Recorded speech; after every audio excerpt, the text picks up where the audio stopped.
The rain hammered against the skylight of the back room, a chaotic rhythm that matched the pulse hammering in my throat.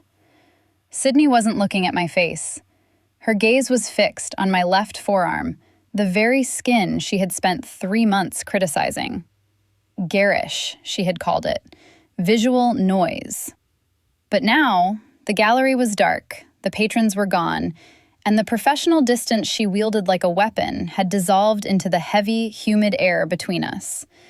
Her breath ghosted over the ink, a warm, trembling phantom against the cool pigment, and I realized too late that her hatred was just a cover for a hunger she couldn't name. To understand how we ended up on that floor, caught in the gravity of a moment we couldn't undo, you have to understand the architecture of the place where we met. The gallery wasn't just a room, it was a vacuum. White walls, polished concrete floors that echoed every hesitation, and air conditioning set to a temperature that felt less like preservation and more like cryogenics. It was a space designed to strip away context, leaving only the art and the price tag. And then there was Sydney. If the gallery was a vacuum, Sydney was the machine that kept it sealed. The first time I saw her, she was standing in the center of the main hall, dissecting a lighting technician with a voice so quiet it was terrifying. She wore a charcoal suit tailored within an inch of its life, her hair pulled back into a knot so tight it pulled the skin at her temples taut. She looked like she had been 3D printed out of marble and ambition. I, on the other hand, looked like I had just lost a fight with a paint factory. My boots were caked in dried acrylic, my jeans were shredded at the knees, and I was sweating through a t-shirt that had seen better decades. I had been awarded the residency, a prestigious career-making slot that promised a solo show in the fall. Sydney was the curator assigned to manage me. The word hung in the air like a threat. She turned her attention from the technician to me, her eyes scanning me up and down like she was checking for structural damage. Her gaze stopped at my left arm. I had rolled up my sleeves to move crates, exposing the ink that ran from my wrist to my shoulder. It's a dense, chaotic piece, a tangle of storm clouds, jagged lightning, and blooming nightshade that I'd collected over 10 years of bad decisions and survival. It's my history. Sydney looked at it like someone had spilled motor oil on a wedding dress. "We'll need to discuss the wardrobe for the opening," she said, her voice cool and smooth, like vodka straight from the freezer. "The work is chaotic enough without the visual clutter on your person." "It's not clutter," I said, the defensive reflex kicking in before I could stop it. "It's art." "It's a distraction," she corrected, turning on her heel. "The patrons come here for the canvas, not the carnival. Keep it covered when you're on the floor." "It's aggressive," she added, pausing to stare directly at the lightning bolt near my elbow. "It draws the eye away from the subtlety of your brushwork. It suggests a lack of discipline." "Discipline isn't about erasure," I shot back, leaning against a crate, deliberately flexing the forearm so the ink shifted and stretched. "It's about commitment. This didn't happen by accident. I sat for 40 hours for this." 40 hours of pain for a permanent mistake, she murmured, almost to herself. Then she looked up, her mask of indifference snapping back into place. "Cover it. That is not a request." That was the dynamic instantly. She was the gatekeeper, the high priestess of the pristine. I was the raw material, necessary but messy, something to be refined and hidden away until the final product was ready. She treated the residency like a containment protocol. Every meeting was a battle of wills, fought over espresso that tasted like battery acid, an expensive perfume that lingered in the air long after she left the room. She held the keys to the kingdom. One word from her could blacklist me from the serious circuit. One nod could put my work in the MoMA. I needed her. But she needed me too, though she'd never admit it. The gallery's numbers were down, the critics were bored, and they needed something visceral and raw. I was the diversity hire of the soul, the grit they wanted to sell to people who lived in penthouses. But it was more than just professional friction. I felt it every time she walked into my studio space. She would stand just a little too straight, her eyes tracking the movement of my hands as I mixed paints. She would critique a brush stroke, her finger hovering inches from the canvas, never touching, always maintaining that sterile distance.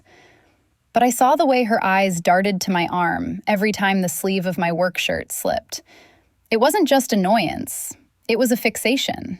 She hated the tattoo because it was permanent, loud, and unapologetic. Everything she wouldn't allow herself to be.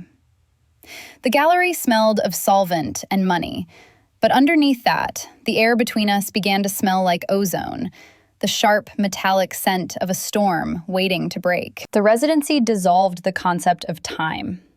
Days were measured in brushstrokes and the dwindling level of the espresso beans in the break room hopper, while nights became a high-contrast blur of fluorescent lights and silence.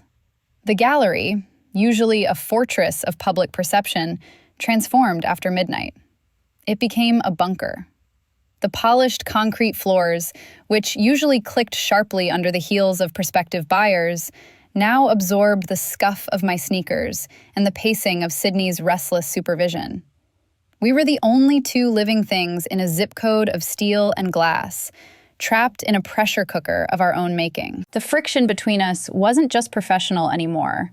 It was atmospheric.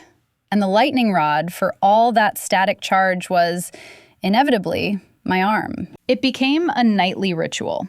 Around 11 p.m., when the fatigue started to strip away the polite veneer of the workday, Sydney would circle back to the wardrobe issue.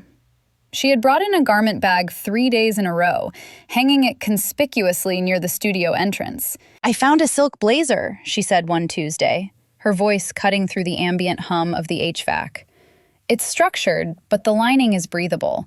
You won't overheat under the stage lights." I didn't look up from the canvas, deliberately adding a heavy, jagged line of charcoal to the sketch.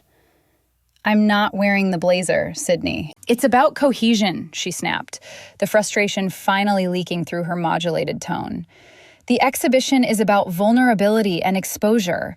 Having that," she gestured vaguely at my left side, "on display contradicts the theme. It's aggressive. It's visual shouting. It's honest," I countered, setting the charcoal down and wiping my hands on a rag, knowing the motion flexed the forearm muscles. I saw her eyes track the movement. She wasn't looking at the rag. She was watching the storm clouds inked into my skin shift and stretch. "You keep calling it unprofessional, but we both know that's not it. You can't stand it because it's the one thing in this room you didn't curate." She went rigid, her jaw tightening. "I am trying to protect your career." "You're trying to edit me," I said, "and you can't." But the anger was just a surface tension. Underneath it, the exhaustion was beginning to blur the lines. By week 4, the adrenaline that fueled our arguments burned out, leaving us in a strange, hazy truce born of sleep deprivation. The hierarchy began to slip, not because she wanted it to, but because it is impossible to maintain a power dynamic when you are both eating lukewarm pad thai on the floor at 2 a.m. That night, the gallery felt less like a showroom and more like a shipwreck. Sydney had finally taken off her jacket. It was draped over a crate, leaving her in a cream silk blouse that softened the severe lines of her silhouette. She sat cross-legged on the floor, a posture I never thought I'd see her inhabit, picking at her noodles with a plastic fork. She looked younger in the dim emergency lighting, less like a machine, and more like a person who was simply tired of holding up the sky. I watched her from across the small circle of empty floor space we'd cleared. "You're terrified of it, aren't you?" I asked quietly. She didn't play dumb. She knew I meant the ink. She didn't look at me, keeping her gaze fixed on the plastic container. "I'm not terrified of ink. I'm terrified of the impulse behind it, the permanence of a mistake." "It's not a mistake just because it's messy," I said. "It is to me," she whispered. And in that moment, I saw the architecture of her resentment. It wasn't disdain. It was envy. Sydney treated her life like the gallery walls, pristine, perfectly spaced, lit from the best angles, with absolutely no room for error. She had curated herself into a corner. My arm, this sprawling, chaotic, unremovable history, was a reminder of a freedom she had denied herself. She wanted to know what it felt like to be that reckless, to wear your history on your skin instead of burying it in the archives. The air in the room suddenly felt thick, heavy with the weight of things we weren't saying. I stood up to clear the debris of our dinner, the movement sudden in the quiet. She stood up at the same time, reaching for the stack of napkins. Our hands met in the space between us. It wasn't a collision. It was a graze, the side of my thumb brushing against her knuckles. The contact was electric, a sharp jolt that had nothing to do with static and everything to do with the weeks of stored-up tension. The recoil was instant. Sydney snatched her hand back as if I had burned her, clutching it to her chest. But she didn't step back. She stood there, frozen, her breath hitching audibly in the silence. Her eyes were wide, dark, and locked on mine, stripped of all their professional distance. For a heartbeat, the curator was gone. There was just a woman, standing in the dark, terrified by the voltage of a simple touch, and unable to look away from the source of the current. The fragile peace we had brokered over lukewarm noodles evaporated the moment we returned to the technicalities of the installation. If the late nights were a blur of exhaustion, the days returned to the sharp, high-definition friction of two people trying to steer the same ship in opposite directions. The truce was just a ceasefire, not a treaty, and the battlefield, inevitably, was the lighting. It was 3 days before the opening, and we were standing on the scissor lift, suspended 10 feet above the concrete floor, arguing about lumens.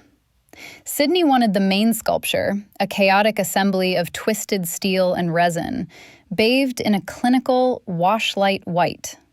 She wanted every angle visible, every flaw exposed, every shadow eradicated. She called it clarity. I called it an autopsy. "You're flattening it," I said, adjusting the barn doors on the spotlight until a slice of shadow cut across the resin. "It needs to breathe. If you light it like a hospital operating room, you kill the mystery. People need to lean in. They need to wonder what they're looking at." Sydney adjusted her glasses, her knuckles white where she gripped the railing of the lift. "They need to see the work, not guess at it. Ambiguity is just a lack of commitment to the form." "Ambiguity is the point," I snapped, the heat from the lighting rig making the air around us stifling. I reached up to adjust the angle again, my t-shirt sleeve riding up high on my shoulder. The movement exposed the entirety of the storm clouds inked across my deltoid, the jagged lines of lightning seeming to crackle under the harsh gallery lights. Sydney's eyes snapped to the movement. The frustration that had been simmering over the lighting temperature suddenly found a new target. She didn't look at the light fixture. She looked at my skin. "It's the same impulse," she said, her voice tight, barely audible over the hum of the ventilation. "What is?" "That." She gestured at my arm with a sharp, dismissive wave of her hand. "The refusal to edit.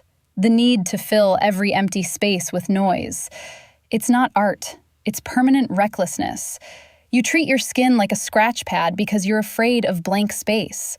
You're afraid of what it looks like when you don't cover everything up with chaos." The accusation hung in the superheated air between us. It was personal, vicious, and entirely wrong. I let go of the light fixture and turned to face her fully on the narrow platform. The lift swayed slightly, emphasizing the precariousness of our position. "You think this is recklessness?" I asked, my voice low. I traced the line of a thunderhead near my elbow, the ink dark and saturated. "I got this outline the year I finally walked away from a life that was killing me by inches. I added the shading after I survived a winter with no heat and no money, just to remind myself that the cold didn't win. The lightning? That was for the first time I sold a painting and realized I didn't have to apologize for existing anymore." I took a half step toward her, reducing the space on the lift to nothing. "This isn't a scratch pad, Sydney. It's a map. It's a record of every time the world tried to break me and failed. I don't cover the blank space because I'm afraid of it.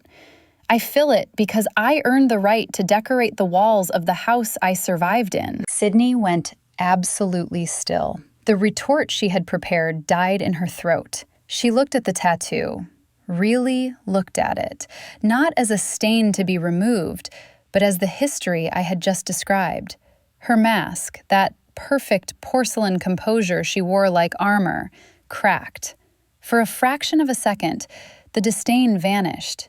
In its place, I saw something raw and terrifyingly vulnerable. It wasn't hate.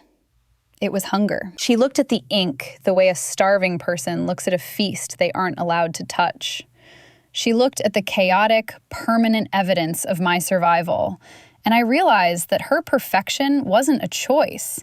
It was a cage.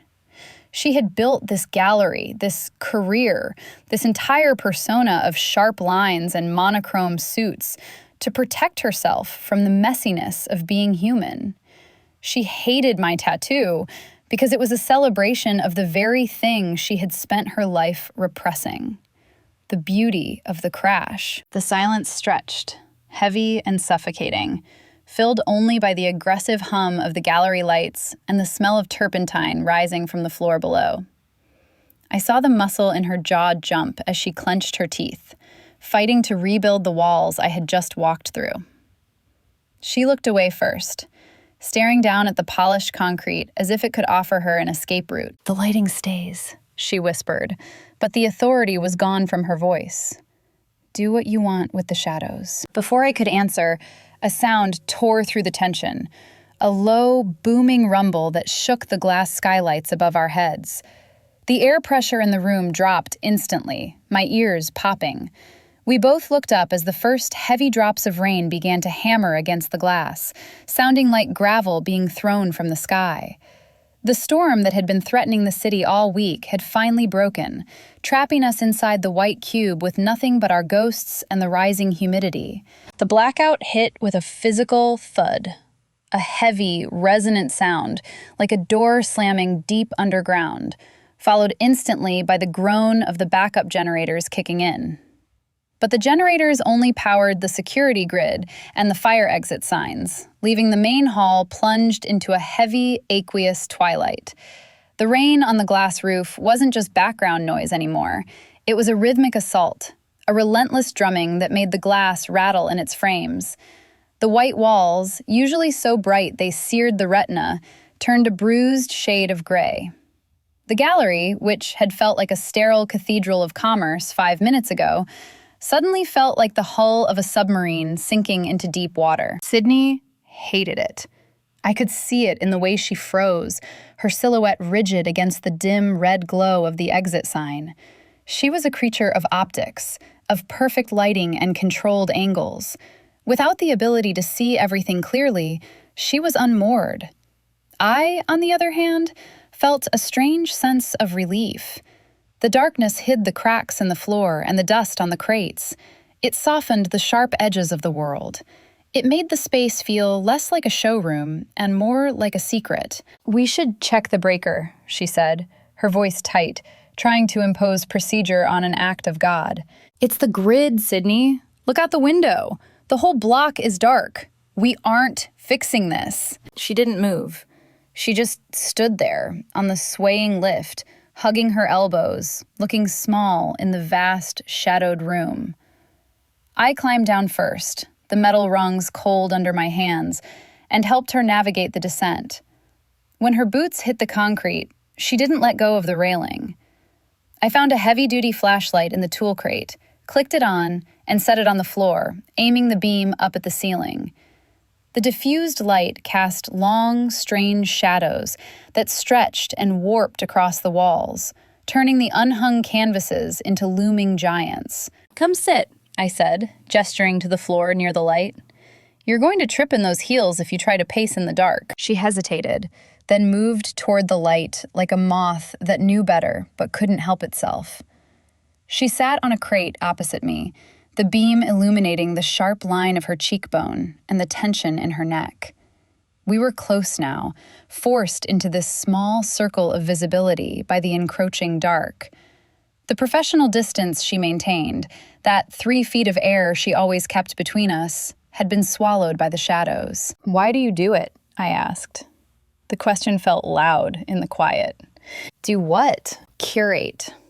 You don't just organize art, Sydney. You police it. You try to tame it. Why are you so obsessed with containment?" She looked at the flashlight beam, avoiding my face. "Because raw emotion is useless until it's framed. You think art is about the explosion. It's not. It's about the debris field. Someone has to organize the wreckage so people can understand what happened. Without the frame, it's just noise." "And my arm?" I asked, shifting so the light caught the ink. "Is that just noise?" She didn't flinch this time. She didn't look away. Her eyes drifted down to my forearm, exposed where I had rolled the sleeve past the elbow. In the stark, single-source light, the tattoo looked different. The colors were muted, but the lines were sharper, the contrast between the pale skin and the black ink more violent. "It's uncontained," she whispered. "It's breathing," I corrected. I saw her throat work as she swallowed. She was staring at the storm clouds on my skin with an intensity that made the air between us feel thin. It wasn't the critical glare of the curator anymore. It was the fascination of someone standing on the edge of a cliff, terrified of falling, but unable to step back from the view. She wasn't looking at visual clutter. She was looking at the heat, at the pulse visible just beneath the ink, at the living, breathing evidence of a chaos she desperately wanted to touch but didn't know how to survive. The tension coiled around us, tight and hot, a physical thing that hummed in time with the rain. She wanted to hate it. God, she tried so hard to hate it. But in the dark, with the rain drowning out the world she controlled, her eyes told the truth. She didn't want to fix the mess. She wanted to be ruined by it. The silence that followed my question was absolute, but it didn't last. It was broken by a sound that, in the amplified quiet of the gallery, sounded like a gunshot. A sharp, distinct drip hitting the polished concrete. Then another. Then a steady, rhythmic tapping. Sydney froze. Her head snapped up, her eyes wide and panicked in the spill of the flashlight beam. "The skylight," she whispered, the color draining from her face until she looked like one of the marble busts in the lobby. "The seal must have failed." I followed her gaze. 10 feet away, directly above the centerpiece of the show, a fragile, towering assemblage of raw canvas and oxidized steel, water was beginning to pool on the floor. A steady stream was falling inches from the sculpture's base. If the wind shifted or the leak widened, 3 months of work and $250,000 of inventory would be destroyed in minutes. "We have to move it," I said, already on my feet. Sydney didn't move. She was staring at the water with a kind of paralyzed horror. For her, this wasn't just a leak. It was the intrusion of the chaotic world into her perfect sanctuary. The control she worshipped had failed, and she was rebooting. "Sydney!" I barked, grabbing the flashlight and shoving it into her hand. The contact made her jump. "Hold this. Aim it at the base. I need to see where I'm stepping." She blinked, the command cutting through her panic. She nodded, her hands shaking as she gripped the heavy light, training the beam on the sculpture. I didn't have time to be gentle. I stripped off my flannel overshirt, tossing it aside, leaving me in just a black tank top. The air in the gallery was freezing, but I could feel the heat rising in my blood. I stepped up to the sculpture.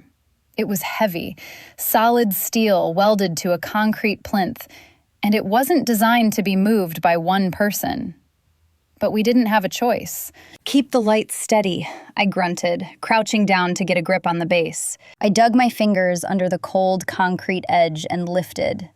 The weight was immense. A groan of metal against stone echoed through the room. I gritted my teeth, driving my heels into the floor, forcing my legs to straighten. This was the moment the visual clutter became functional. As I strained against the weight, the muscles in my arm corded and bulged, the skin pulling tight. In the stark, high-contrast beam of the flashlight, the tattoo seemed to wake up. The storm clouds on my deltoids stretched and warped with the effort. The lightning bolts jagged across the shifting topography of my bicep. It wasn't a static picture anymore. It was kinetic. It was part of the machinery of the lift. I shuffled backward, dragging the sculpture inch by agonizing inch away from the drip zone. I could hear Sydney's breath hitching in the dark. She wasn't watching the sculpture. She was watching my arm. She was watching the way the ink moved, the way the sweat began to sheen over the black pigment, turning the matte design into something slick and alive. She was watching the raw, physical competence that she had spent weeks dismissing as unrefined. I got the piece 4 feet clear and set it down with a heavy thud that vibrated through the soles of my boots. I stayed crouched for a second, bracing my hands on my knees, head down, breathing hard. The adrenaline was spiking, making my skin prickle. "Is it clear?" I wheezed, wiping sweat from my forehead with my forearm. "Yes," Sydney said. Her voice was barely a whisper. I stood up and turned to face her. She was still holding the light, but the beam had drifted. It was centered squarely on my chest, illuminating the heave of my ribs and the full, exposed sleeve of my left arm. She looked shell-shocked. The crisis had cracked the porcelain mask she wore. Her hair had come loose from its severe knot, strands falling across her face, and her eyes were unguarded, wide, and dark. She started, then stopped. She lowered the light, letting the beam hit the floor, so the room returned to a softer, ambient glow. She took a step toward me, then another, drawn in by the heat radiating off my skin. "I didn't think you could move it alone." "I'm used to doing the heavy lifting," I said, grabbing a rag from my back pocket to wipe my arm. "I used to paint," she blurted out. The confession hung there, more shocking than the leak. I stopped wiping my arm. "What?" "In college," she said, the words tumbling out fast now that the dam had broken. She wasn't looking at me. She was looking at her own hands, clean and manicured in the dim light. "I was a painter. Oils. Large format. Abstract expressionism. It was visceral. Messy." "What happened?" I asked, stepping closer. The air between us was shifting again, the professional hierarchy dissolving into something intimate. "I was good," she whispered, a bitter smile touching her lips. That was the problem. I was good, and it terrified me. Every time I stepped up to the canvas, I felt like I was cutting myself open. The paint got everywhere, under my nails, in my hair, on my clothes. I couldn't wash it off. I felt like I was leaking. She looked up at me then, her gaze landing on my tattoo with a new, devastating clarity. I stopped because I couldn't handle the mess. I couldn't handle the lack of control. So I decided to curate instead, to control other people's messes. "And that's why you hate this," I said softly, lifting my arm slightly. "Because I didn't wash it off." "Because you kept it," she corrected, her voice trembling. "You took the chaos and you etched it into your skin so you could never walk away from it. You made the mess permanent. I don't hate it because it's ugly, Sydney. I hate it because it's brave. And I am so tired of being a coward." The room went silent, save for the rhythmic drip of water behind us. But the tension had changed. It wasn't the sharp, jagged friction of enemies anymore. It was the heavy, magnetic pull of a vacuum waiting to be filled. She wasn't the curator anymore. She was just a woman standing in the dark, looking at the one thing she wanted and was terrified to touch, a freedom she couldn't control. We stayed like that for a long time, caught in the gravity of the confession she had just laid on the concrete floor between us. The adrenaline from moving the sculpture began to drain away, leaving behind a heavy, narcotic fatigue that settled deep in my bones. It was 3 a.m. The rain had settled into a steady, rhythmic drumming on the roof, enclosing us in a world that consisted entirely of the flashlight's dying beam and the sound of our own breathing. I sat back against a wooden crate, legs stretched out, the cold from the floor seeping through my jeans, grounding me. Sydney didn't retreat to her usual distance. She sat opposite me, close enough that I could smell the rain on her clothes and the expensive, subtle scent of sandalwood she always wore. A scent that usually signaled authority, but now just smelled like skin and heat. Her eyes hadn't left my arm. The sleeve of my tank top was still bunched up high at the shoulder, leaving the entire limb exposed. A map of storms and shadows displayed under the erratic flicker of the emergency light. The silence wasn't empty anymore. It was full of the thing she had just admitted, vibrating with the tension of a truth that couldn't be stuffed back into its box. "I still hate it," she said. But the words had no teeth. They were soft, hollowed out by exhaustion, barely carrying across the few inches of space between us. It wasn't an accusation. It was a reflex, a ghost of the armor she was trying to shed. "Liar," I murmured, no heat in it. She shifted. The movement was small, a realignment of gravity. She leaned forward, breaking the invisible perimeter she had patrolled for 3 months.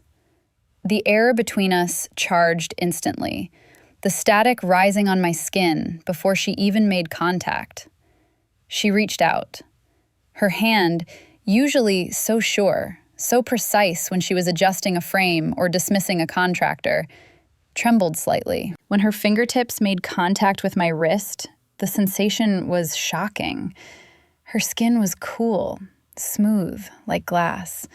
Mine was radiating heat from the exertion of moving the steel. The contrast was violent. I stopped breathing. I watched her hand, pale and manicured, land on the dark, saturated ink of the storm clouds near my pulse point. She didn't pull away this time. She anchored herself there. Slowly, with the deliberation of a surgeon, she began to trace the lines. Her index finger followed the jagged path of a lightning bolt up my forearm. She wasn't just touching me. She was reading me. She was mapping the chaos she claimed to despise, learning the topography of the disaster I had etched into my skin. Her eyes tracked her finger, unflinching, hungry. She traced the curve of the nightshade blooms, the heavy shading of the clouds, the sharp, aggressive lines that defied her precious white wall aesthetic. Every inch she covered felt like she was unzipping the room. The gallery walls dissolved. The professional stakes dissolved. There was only the pressure of her finger on my skin and the terrifying realization that she wasn't trying to erase the ink anymore. She was trying to understand the language it was written in. She reached the crook of my elbow, where the skin is most sensitive, and paused. Her gaze lifted, locking onto mine. Her pupils were blown wide, swallowing the iris, dark pools in the dim light.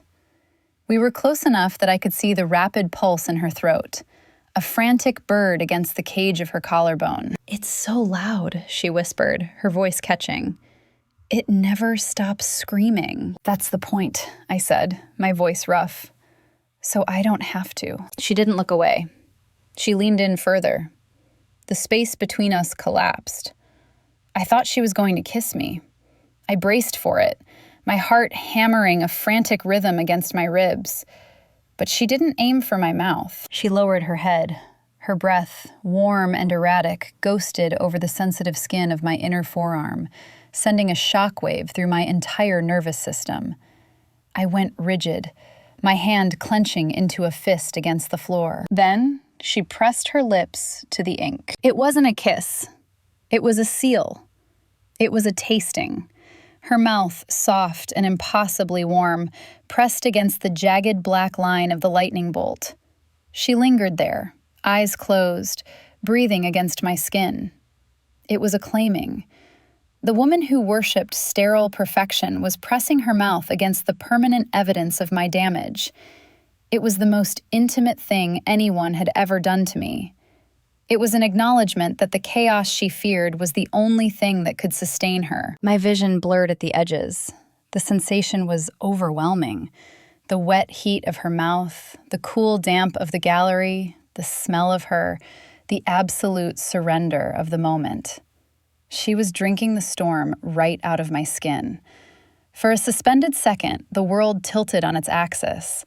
The curator and the artist, the order and the chaos, fused at the point of contact. Then, as quickly as it happened, she pulled back.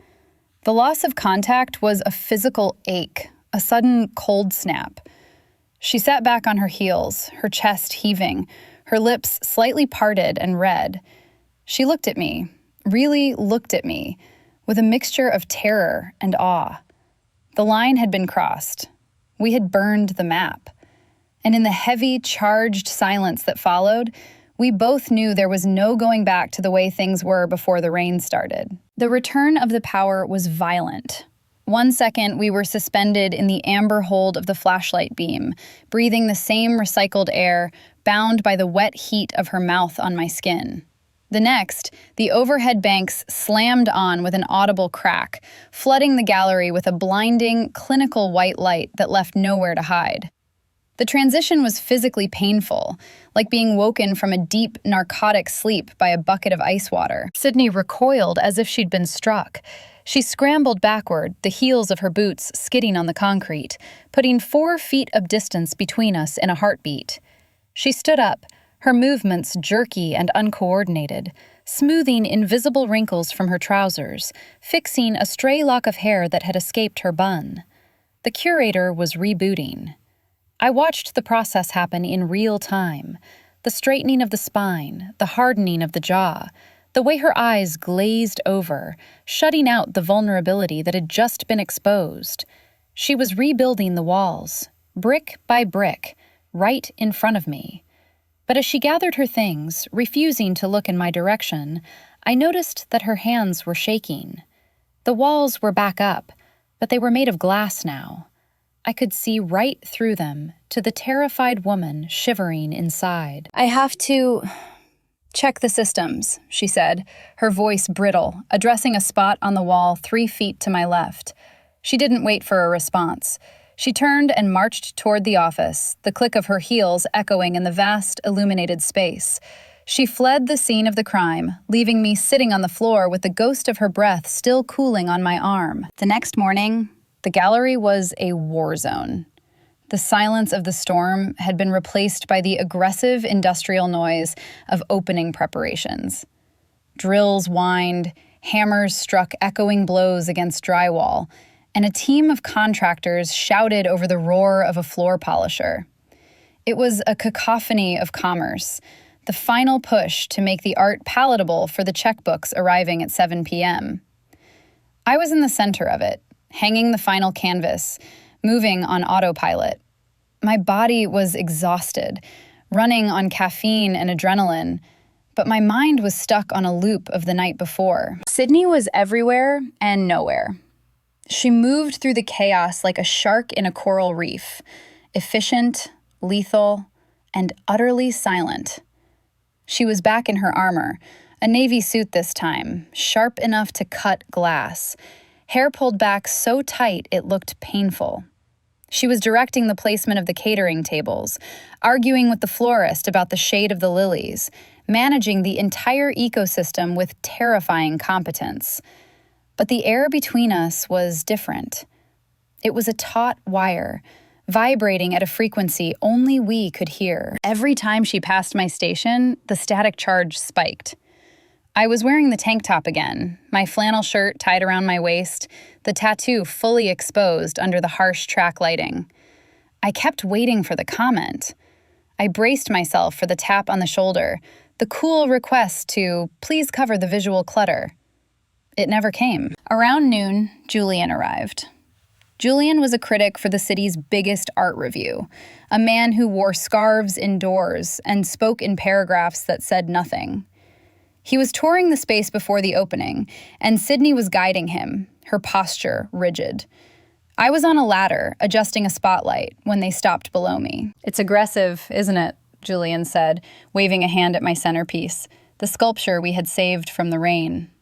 "A bit unrefined. It lacks the necessary restraint. It feels like a tantrum in steel." I gripped the ladder, ready to climb down and defend the work. But Sydney spoke first. "It's not a tantrum, Julian," she said. Her voice was calm, but there was a steel core to it that I hadn't heard before. "It's an exhale. Restraint is easy. Restraint is safe. This piece isn't interested in your safety. It's interested in the truth of the collapse. Julian blinked, taken aback. Well, yes, but the aesthetic clash. The clash is the point, she cut him off, stepping closer to the sculpture, her shoulder brushing against the steel base. She looked up then. She didn't look at Julian. She looked directly at me, perched on the ladder. Her eyes dropped to my arm, tracing the ink from the wrist to the elbow, remembering. We spend so much time curating our lives, smoothing over the rough edges, hiding the cracks. We think perfection is the goal, but it's just a cage. This work is the key to the lock. She held my gaze for a second longer than was professional, her eyes dark and heavy with the secret we shared. Then she turned back to Julian, the mask slipping back into place. Shall we look at the lithographs? I watched them walk away, my heart hammering against my ribs. The noise of the drills faded into the background. I looked down at my arm, at the storm clouds and the lightning. For months, I thought she hated the tattoo because it was messy. I realize now that I had been wrong. She didn't hate the ink. She hated that I had found a way to wear my damage like a medal, while she was still suffocating under the weight of her own perfection. The tattoo wasn't the problem. It was the permission she had been waiting for. And last night, in the dark, she had finally taken it. The spot where her lips had touched my skin burned like a brand, a secret seal that bound us together in the middle of the crowded room. By 11 p.m., the gallery had finally exhaled. The last of the patrons had drifted out into the rainy city streets, leaving behind a landscape of empty champagne flutes and the lingering, heavy scent of expensive perfume. The cleaning crew was humming in the lobby, but the main hall was silent. It wasn't the sterile, vacuum-sealed silence of the last 3 months, though. The air felt warmer, lived in, vibrantly charged with the residual energy of the crowd and the secret electricity still arcing between us. The rain had finally stopped, leaving the city outside glistening. But inside, the climate had changed permanently. I stood in front of the centerpiece, the steel and resin catching the dimmed track lighting. The adrenaline crash was hitting me, a slow wave of exhaustion that felt heavy and good. I heard her approach before I saw her. It wasn't the sharp, aggressive click of heels that usually announced her arrival like a warning shot. It was a softer rhythm, hesitant and human. Sydney stopped beside me. She had taken off her blazer, draping the structured charcoal fabric over her arm like a surrendered flag. Her shoulders, usually held so high they practically touched her ears with tension, had finally dropped. We stood there for a long moment, looking at the thing we had saved together. The distance, that carefully measured 3 feet of professional separation she had policed so militantly, was gone.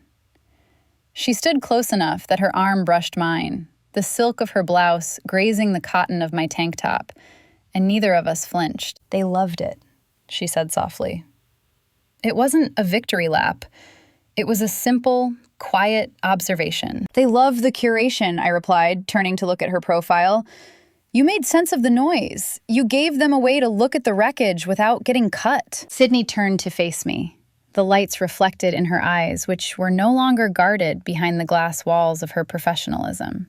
I didn't make sense of it, she corrected, a small, tired smile touching her lips. I just let it exist. I stopped trying to fix it. She looked down at her own hands, unclenching them from the fabric of her blazer. I spent so long convincing myself that if I couldn't control something, it would destroy me. I thought your chaos was a threat to my order, but it's not. She looked up, her gaze piercing and undeniably intimate. It's the oxygen I was suffocating without. She didn't apologize for the months of friction, for the hate, or the sharp words about visual clutter. We didn't need apologies. We understood the language of survival too well. She had survived by building walls. I had survived by painting graffiti on them. We weren't enemies.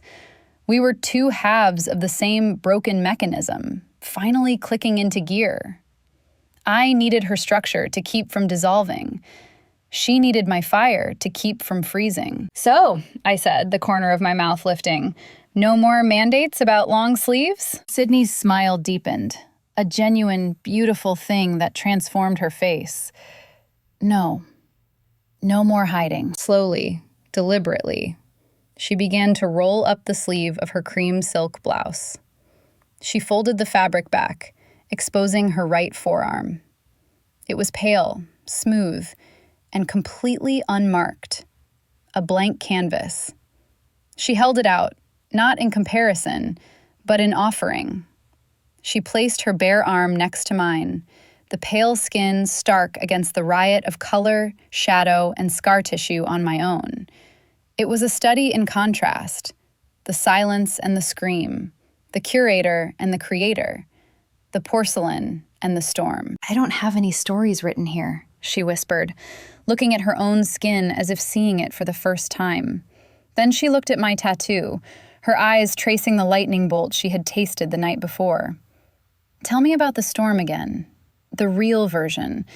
I want to listen this time." We spend our lives drawing lines in the sand, convincing ourselves they are walls to keep us safe, only to realize they were just starting lines all along.